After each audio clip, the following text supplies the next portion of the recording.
Gamers, El Supremo, I'm back. I'm here. I know, day two of not Christmas, New Year's, bro. New Year's resolution is locked in so far. Today, I got a little change up for you guys. I know I used to do a lot of those tier lists and like rank and stuff like that. I wanted to go more in depth though. I had just personally finished Stranger Things season 5 a couple days ago. And I wanted to give you kind of my overall impact. I've seen a lot of movies and a lot of just stuff like that, a lot of movies, a lot of TV shows, and I kind of want to take a more look at it almost like a critical point of view, right? This is completely also unscripted. I have given myself a little key talking points, which you'll see. But this is completely unscripted. This is just off my own mind. I don't really know how long this is gonna be. Could be 11 minutes. Could be 13 minutes. Could be 30 minutes. I don't know. But hey, I love this stuff, and I wanted to share my thoughts on this. And yeah, so we'll get into it. First off, this is a spoiler warning for season 5 and the rest of Stranger Things. This video itself, though, is mostly gonna try to cover season 5. Because that's the most recent thing. It's kind of most fresh in my memory. Okay, so the plot itself. So overall, Stranger Things is basically, in my opinion, a coming of age story, and follows a group of kids, many groups of kids actually, really in reality, and about how they deal with these different things and different experiences in their life, right? So, different experiences that go on in their life, as long integrated with this horror element of like the Dungeons and Dragons characters, like Vecna, the Demogorgon, stuff like that, right? I think that's all integrated inside of the actual thing. At its heart, though, I do think Stranger Things is not just a coming of age story, but it's about friendship and loyalty and how much you can push that loyalty as the pressure builds and like you start seeing your own friends die and stuff like that, which is which is crazy because like you look at like for instance like hyper specific example like Barb, for instance. When Barb dies, you can obviously see the toll taken on Natalie and stuff like that, which I'll get into later. Um, and I think overall, it's a great show. That I'll get into later. But basically, the show starts out with Will Byers getting kidnapped, and it shows the first season is basically about that. Second season is about him being kind of almost like unkidnapped and being reinitialized or something like that. I don't know the word for that. Back into society. And then third season's I think it's the mall seasons if I'm not wrong. Four seasons like everyone's split up. You have the California group. Fifth season's the most recent season, which is very good. It's conclusion, very sad at the end. And I was in it was very sad, very sad. But I think this concept of the coming of age is really shown very well. The Duffel brothers, who is like the executive producer and producers of the directors or whatever of the show, make that really known, really well known. Um, what else? What else? Yeah, I think basically the coming of age element is a big thing relating to the plot itself. All right, next we're gonna get into some characters, right? The characters, like I'll get into some specifics, but I think a big thing about the characters is they're dealing with not just these monsters, but they're dealing with, I think big things definitely loss. Like you can see Nancy Wheeler's really throughout the show dealing with the loss of Barb and her friends and stuff like that. And then in season 5, you see she's dealing with the loss of her sister. Oh my gosh, Holly, yeah, played by Nell Fisher, who does great performance from her. No, you see, you also see Gaten Mazzarato character Dustin feel the loss of Eddie Munson and stuff like that, and how that's almost impacted his other friendships with like Joe Keery's character Steve Harrington, and you can see like how these losses like affect people. And you can also see it again with Nancy Wheeler and Finn Wolfhard's character, Mike Wheeler, about when their parents nearly almost died of the Demogorgon and stuff like that. And those losses almost kind of sum up into their, again, creating an identity of them. Like you can see, especially at the end of the season, the last episode of season 5, Dustin's full like he fully accepts that like, hey, he's an outcast. He will always be an outcast. The valedictorian speech, when he gives the speech, completely like blows off everybody, the principal and stuff like that. And I think it's great as well. And then you also see like isolation. I think that's really prominent within Will Byers and the character of Will Byers and showing the element of isolation. Like Will Byers, he eventually comes out as gay towards the end, but you can see his progression throughout. Like when he gives the poster to Mike, Mike's not picking up on the cues and stuff like that. It's hard for him to express that, and that is very helped by Maya Hawke's character, who Robin, and Robin talking to Will, and Will, like, slowly but surely bring it out. I I think it's insanely well done, especially with the lost part and seeing how these characters their loss. You can also see these characters take on responsibility beyond their age. I think is a big thing as well, because you have, for instance, Nancy. Nancy is learning to shoot. She learns to shoot a shotgun, and eventually, towards the end, Joe Keery's character, Steve Harrington, and Charlie Heaton's character, Jonathan Byers, eventually finally come to terms with that in the final episode. And they're like, look, Nancy doesn't need a boyfriend. She needs to be independent. She needs to be the one that's drawing in the bait. She needs to basically, I don't want to say be at the center of attention, but she needs to be her own person. She can't be defined by someone else, right?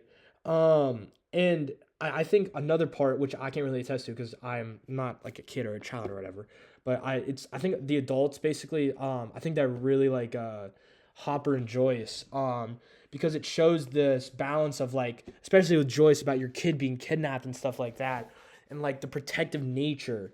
Um, but I think the characters themselves represent so much, and if like you really kind of look deeper into it, you can see what these characters represent, and the sacrifices they make. For instance, Millie Bobby Brown's character Eleven, or Jane, sacrificing herself basically so these kids don't have to deal with the presence of the government constantly on them. She doesn't really die. I mean, that's what I choose to believe, that she didn't actually die. She ran away with the help of Callie.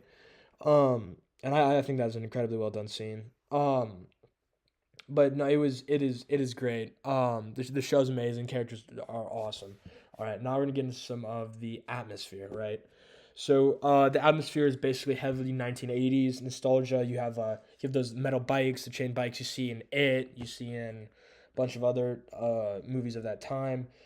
Trying to be set in that time. You see like the malls, for instance, the Starcourt Mall. You see all these like ice cream shots, these old shots. You can see it within their clothes. These clothes are a lot of neon, a lot of bracelets. The big they're almost like basketball shoes now with all the different colors. And also, I think the big thing is the music, and the music really sets the tone. Like you have "Should I Stay or Should I Go" by The Clash. You have "Running Up the Hill" by Kate Bush. You have "Purple Rain" by The Prince, which was an amazing song and put in an amazing scene. You have Heroes by David Bowie, which concludes the entire show itself, which I think is awesome. What are some other ones? You have Don't Mess Around with Jim. When Jim sings that, I think that's an amazing scene. And it really creates this nostalgia. I mean, I wasn't alive in the 1980s, but I think what I've heard from my parents and stuff like that and other people is that there is this kind of like nostalgia factor that is integrated.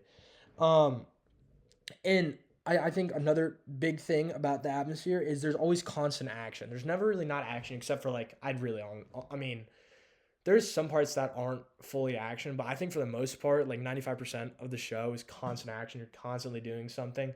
Like even like when they were in the elevator in season 3, like there was constant like opening the crates and like sliding under the door and stuff like that and getting out of the elevator. Just always constantly something happening, but it's not like too much where it's just like over, because people, that's what people have been saying. There's too much going on. There's not enough character development.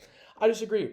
I think the action itself is the character development is built within, and the actions and like the action scenes that show these characters evolving and stuff like that, which goes back to the characters. Um, and I think honestly, like when I first started watching it, like the first opening scene of season 1, for instance, is a bunch of the kids around the D&D table. They're cussing, throwing cuss words back and forth at each other. And I think it really sets this mature tone. You even see like a kid die, or a high schooler die. I don't know, in like the second or third episode when Barb dies, and you see the kid getting kidnapped. Will gets kidnapped and stuff like that. It really creates this area of like, it just really creates this atmosphere of the 1980s and stuff like that. Because also the big thing is like the parents, they weren't very involved. I mean, for the exception of Joyce Byers, but you never see Dustin's parents do anything. I don't think you even meet Luke. No, I think you meet Lucas's parents at some point, but you don't see like or even Finn Wolfhard's character Mike's parents really get involved until like the last season. Um, got him all over the place. What else? Um, it the atmosphere in season 5 isn't about jump scares more or less as it was in other seasons. It's about knowing there's no reset button anymore. Like I know people are complaining about like, oh, there's so much plot armor, but like still like when Steve almost falls off the tower and he barely gets caught, I'm like, oh my, Steve's done. Steve's done. Internet's gonna go crazy. Steve gets caught. I mean, I or when 11 died and they didn't reveal the second ending, quote unquote, to like 45 minutes in. When Callie dies, like there is no going back anymore, and like it's like either you kill Vecna now or it's like or you're just done. There's nothing you can really do. And I think again, the atmosphere of the show itself creates this huge emotional weight that's put onto some characters. Like you can like see the emotional weight, especially on Joyce, especially in that ending scene when she's chopping off the head and it's flashing back all those scenes. Like you mess with the wrong family or something like that. You see Joyce's pure, just like she's obviously just been so her family, her life itself. No matter where she goes, is always being tortured basically by this Vecna character, and they'll basically like almost never like I don't want to say never get it. This like their life will never be the same, but yeah, I think I mean the atmosphere is really just 1980s and stuff like that. I think is a big point. All right, now on to the impact of the actual show.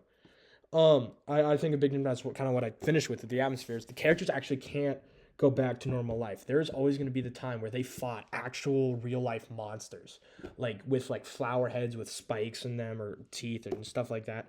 The childhood at the end of Stranger Things is officially over. You see these characters as they grow and mature and stuff like that, and how like I think a big thing is like this the symbolism between Nancy picking up the shotgun and stuff like that because she was shooting and stuff even before like she was of age to be shooting stuff like that. You see like she's almost become the new mother in a way, and you can see where she even gets that from in the final season from Nancy's own mother, Miss Wheeler. You can see that Miss Wheeler is she's crazy, kills the demo dog. She like tries to save Holly and stuff like that. You can see where she gets this fight, where Nancy gets this fight from. Um, I think another big thing is the show itself explores sacrifice and what the impact of sacrifice is.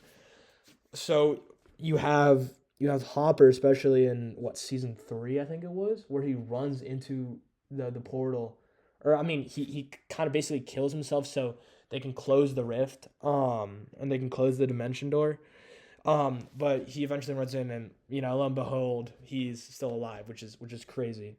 I think another thing is letting go, and you can really see that with 11 or Jane Hopper's character or Millie Bobby Brown in season 4. Like she really struggles with letting go because this is her first ever like actual parent that doesn't torture her and stuff like that. Um, you can really see that she cannot let go, even though like she knows that he's dead, or like kind of, but audience knows that Jim Hopper's actually alive. But she knows that he's dead, but she just literally can't give up with that. Like she made a diorama about her hero. No one believed her. Everyone laughed at her and stuff like that. It's really sad, especially that element. And I think another part you can see of the letting go is Joyce. Joyce never really let go of Hopper. She never let go. She never actually thought Hopper had died. Um, and then I think another thing is, especially this is seen in season 5, is what it means to grow in a broken world, and how this the military and stuff like that has just implanted themselves in this town and basically cut off almost all supplies and stuff like that. And like the children, for instance, when they get captured, you see the teachers basically in there with the children, in the little camps, like trying to teach them or whatever, which is also insanely crazy. And I think the impact overall of of like just the ending, I think it's really bittersweet. I mean, it's not gonna be pure happy and stuff like that. I mean, it sucks that this show's over. God, I love this show. But when they were putting the books back, it's obviously this huge, huge bittersweet ending. It strokes an emotional closure, and that like the ending is never perfect.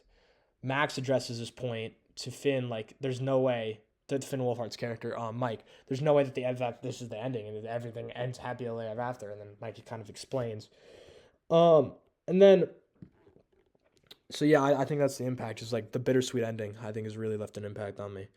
And finally, overall, I think I've got my point across overall a lot throughout my little spiel. But overall, I think this was a 10 out of 10 movie. I know like critics think it's terrible and like Rotten Tomatoes, for instance. I'm reading this off my phone right now because the 90% tomato meter and the 83% popcorn meter. I don't think that's right at all. I think it's completely different. Like IMDb has completely tanked it. Um, I think the show is nearly, if not perfect.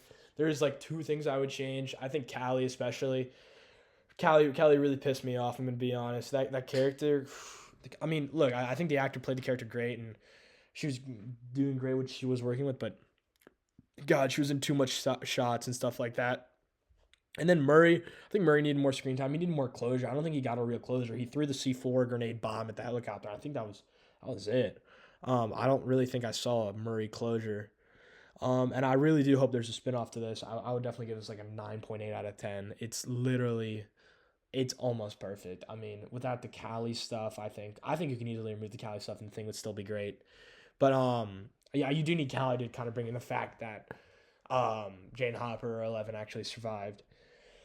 I really do think this show has been out, or it's been, it started 9.5 years ago, 10 I think, and I watched it when it came out, and I think it's an amazing show, and I really do think people should watch it. And people are like, oh, it's all Dungeons and Dragons, it's all sci-fi. No, I think there's definitely elements of romanticism, not romanticism. Wow, it's like there's romantic, it's like a romantic comedy. There's a gothic element.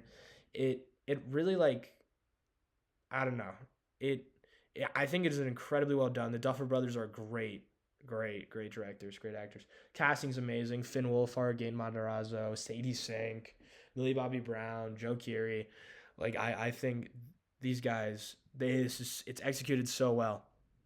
Um, but yeah, I think that'll probably conclude it. I mean, I trying to think overall this was an amazing show, and yeah, thank you all for, if you're still here listening to me absolutely rant about this absolute electric show. Thank you all, and